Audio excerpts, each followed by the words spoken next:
Hey guys, it's Jeff from Fresh No Luck, and today it is so incredibly disgusting out. It's snowing, it's sleeting, it's raining here in Queens, but what we're about to make is gonna make all of that go away. So we make a lot of things in our Instant Pot, or at least I do anyway, right? So it seems only fitting for me to make a recipe on this freezing and disgusting day in the Instant Pot that has the word pot in it.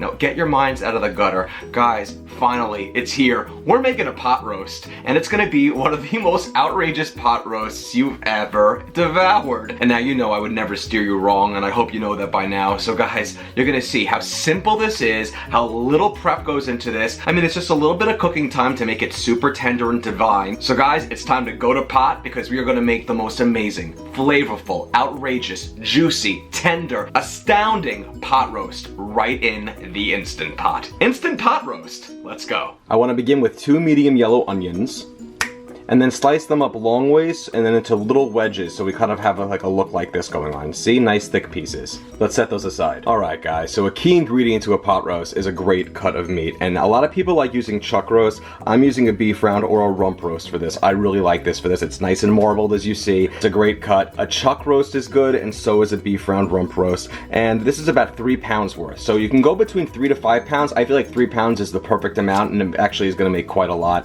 It will cook down, but guys, this thing's going to be super filling and just full of flavor. Okay, so now what we want to do with our rump roast is we want to season it. Rump, it sounds like a big old tushy, doesn't it? Anyway, what we want to do is we want to season it. And guys, there's going to be a lot of seasonings going on here to make this thing so fantastic in terms of flavor. So what we want to do is we want to start with 2 teaspoons of black pepper, 1.5 teaspoons of kosher salt, 1.5 teaspoons of seasoned salt. I'm using Lowry's. 1 teaspoon of dried thyme, 1 teaspoon of dried rosemary, 1 teaspoon of onion powder, 1 teaspoon of garlic powder, and 1/2 tablespoon of dried parsley flakes.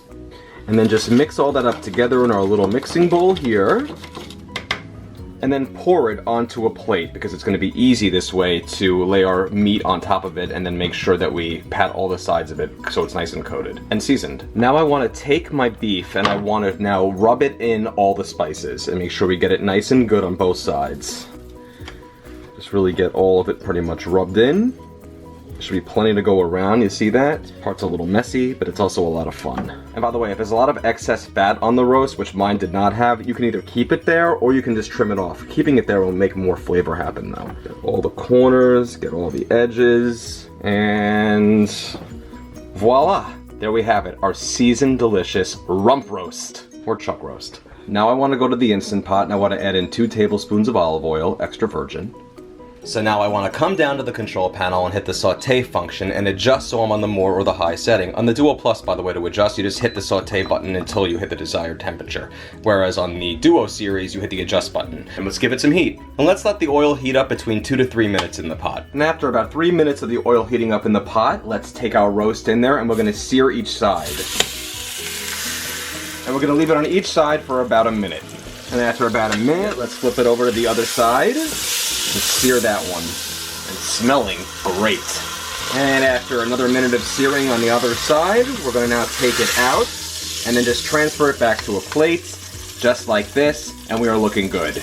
And now let's focus our attention back on the pot. I'm going to add in 1 tablespoon of salted butter, and I'm going to quickly just mix that around in the pot so we can help deglaze all the spices that might be stuck on there from when we were searing the meat.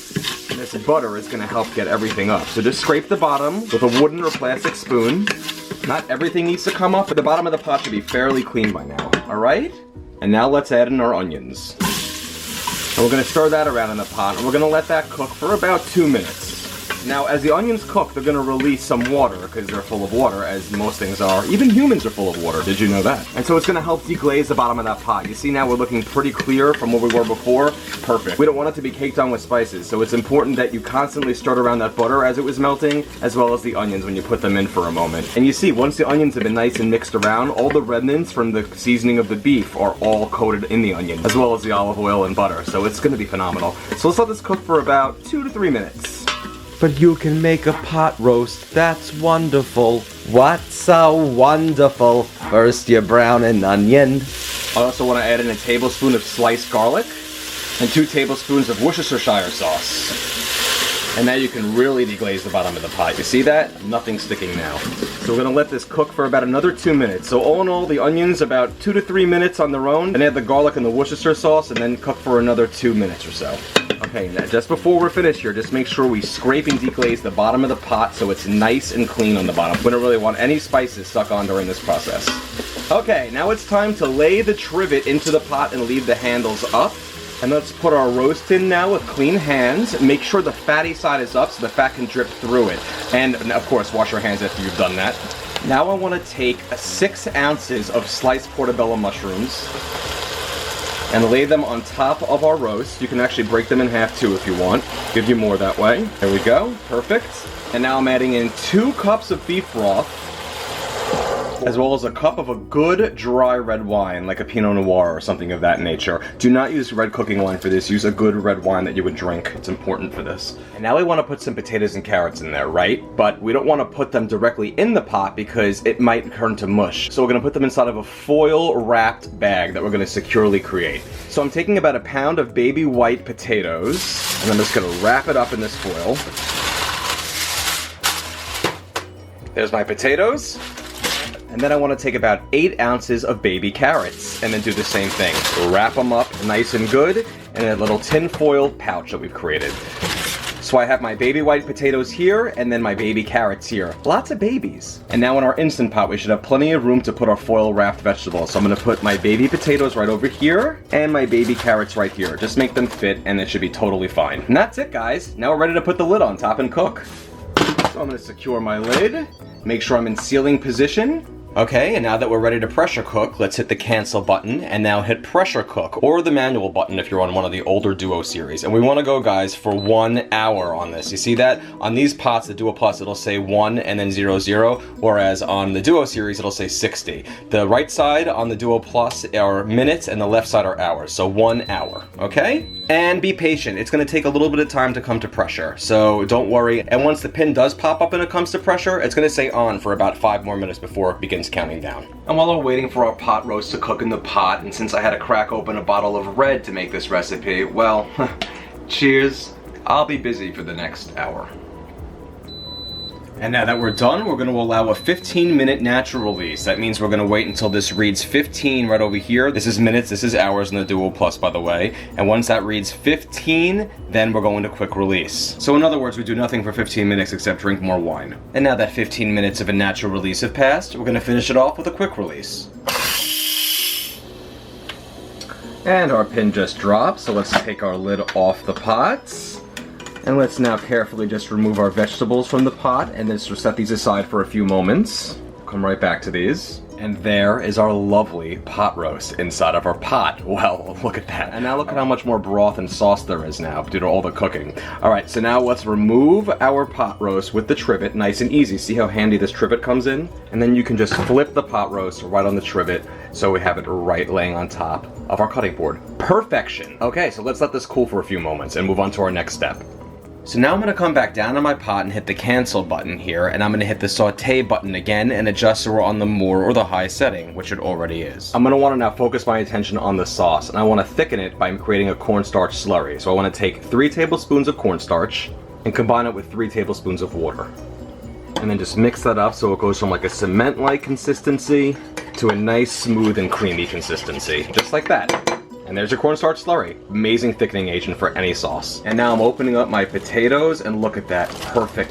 Right to the touch. Still perfect texture. They're not mush. What I want to do is I want to add it to the pot. And I want to add in my carrots as well. Awesome. And now that we're bubbling in the pot, what I want to do is I want to add in my cornstarch slurry and immediately stir that around in the pot. It's gonna be a lot of sauce, guys. It's almost like a stew. Amazing. And I also want to add in a 1-ounce packet of a gravy mix, if you want to. It's optional. And I'm using this au jus one because, well, honestly, it was on sale, and au jus, why not? Again, it's optional because the sauce already has plenty of flavor, but I like to add it in as well. Give it a little bit more. And just give that all a nice good stir, and let everything bubble in the pot for about a minute. Alright, and once we're bubbling like that, we can turn our pot off. And let's let the bubbles die down a little bit. And guys, just look at this beautiful sauce full of potatoes and mushrooms and carrots and just an amazingly rich, wonderful burgundy beef flavor. And you see how it's thickened up perfectly. It's not too thick, but it's not too thin. It's like a wonderful glaze, and I can't wait to pour it all over our pot roast. Speaking of which, let's cut our pot roast up. All right, so our pot roast is gonna be super tender and it's gonna wanna break apart, which is totally normal, as a pot roast should. So just take a good carving knife and cut against the grain and cut slices of it. See this? It's cutting nicely. I'm having a good knife here. So there you go. Some pot roast right over here against the grain. And you see that how it stays together? Perfect. You can just cut it into pieces if you want. I like cutting my pot roast into pieces. And then as you cut the pot roast, add it to the sauce. Beautiful. So nice. So tender. And you can slice it as thin or as thick really as you'd like. I like it a little bit thinner. But again, take each slice here and just cut it up into pieces. Look at how beautiful this is. Get every little last piece of that meat. And let's add our final pieces of pot roast meat right into our Instant Pot. And then let's give everything a nice good old-fashioned stir. And you're gonna see, guys, look at this. It's like everything you'd ever want in a pot roast. It's actually almost like a pot roast stew. And I'm really okay with that because this is going to be insane. Look at the sauce. Look at how beautiful it is in terms of the glistening and the consistency and all this amazing pot roast meat with potatoes and carrots and giant portobello mushrooms. Look at that, giant portobello mushrooms. All right, let's put it into a serving dish and serve it up. All right, now let's put some pot roast inside of our serving dish. There's some mushrooms, and of course some more meat, and of course let's make sure we get some of those carrots in there too. Oh boy. And you know, feng shui is everything, so how about another potato over here? This is gonna make a lot, by the way. This will easily feed a family of 4 and maybe even 6. And you see that? No mangled up veggies in this dish. Look at this. See the potatoes? Still nice and firm to the touch, but they're gonna be perfectly soft on the inside. Same with the carrots. It's just the right consistency, but they're gonna be oh so soft. Oh yeah, guys, let's try some of this unbelievable pot roast out immediately. Oh, and look at this mushroom. Look at this portobello mushroom. And look at this meat. I can't even. Let's go. All right, guys, here comes the moment of truth. Now, let's just look at this meat, okay? Look at how tender it is and how it's just shredding apart. Let's just go for that first. What can I tell you? Sometimes it's hard to find the words, and sometimes it's only about an expression. I mean, it's almost like a stew. There's just so many amazing things going on in this right now. Oh boy, this is incredible. Richard's trying to come in here. He's like a dog in the hallway looking to pick up the scraps off the floor. Don't worry, you can have your own bowl. There's plenty to go around. Richard, try this portobello mushroom. How's that? It's good. Give me some meat too. Give me all of it. Is that good? One of these potatoes here. Let's try that. I bit into it so easily, and it's basically like a mashed potato with a casing at this point. Perfect. Oh my gosh, that sauce from the pot roast. Mushroom, and then again, there's the meat itself. Oh, to die for. And you know what, this Italian bread here is gonna come in super handy when I lap up some of the sauce with it. Look at this, watch this, see that? Look at that, see that right there? Perfection, it's unbelievable. It's a perfect consistency of a pot roast should be. It's not too tough, it's not too soft, it's perfect. You know, the sauce is so, let me get a spoon. I could like literally eat the sauce as if it's a stew. It's, oh, well, an amazing, absolutely fantastic pot roast stew, whatever you want to call it. I'm just gonna call it pot roast because, well, it was a roast made in a pot. But everything about it, the textures, the flavors, the vegetables, the meat, a home run to the nth degree. Does that even make sense? A grand slam. Guys, if you enjoy these videos, go to pressureluckcooking.com. I have a ton of recipes, all of them tried and true, many of them very much acclaimed, and please enjoy the page. It's browse, see whatever you want, and you can also contact me there. Also, facebook.com/pressureluckcooking. Like the page for any new recipes that drops, like this one, so you're in the know.